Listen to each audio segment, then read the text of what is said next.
High বন্ধু, আগে একদিন দেখেছিলাম আমার বাগানে ফুল গাছ। আজকে দেখাচ্ছি। বাবারে প্রচণ্ড ঘাস হয়ে গেছে। এই যে পেঁপে গাছে পেঁপে ধরেছে, আর পেঁপেগুলো সব পেকে পড়ে যাচ্ছে, পাড়া হচ্ছে না। দেখেছ, বাগানে ফুল ফুটেছে এক গাদা। পেয়ারা গাছটা ঝড়ে ভেঙে পড়ে গেছে ওই যে। আর আরও দেখাচ্ছি কি ঘাস হয়েছে।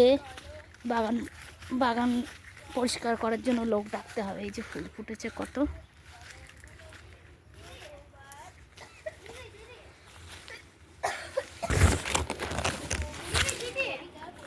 এই যে আমার গাছের গাছে পেয়ারা ধরেছে, এই দেখো। আচ্ছা, এই যে পেয়ারা গাছে পোকা হয়ে যাচ্ছে, এই যে পেয়ারাগুলো বড় হয়ে পোকা হয়ে যাচ্ছে।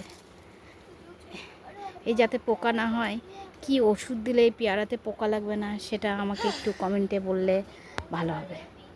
প্লিজ কমেন্টে বলে দিও যে পেয়ারা গাছে পোকা যাতে না হয়। এই যে আর একটা পেয়ারা গাছ, পেয়ারাতেও এরকম সেম পোকা হয়ে গেছে, সেম। তো পোকাটা যাতে না হয়, কি ওষুধ দিলে পোকা হবে না, সেটা যদি বলা হয় তাহলে আমি খুব ভালো হয়। কমেন্ট করে বলবে আমাকে।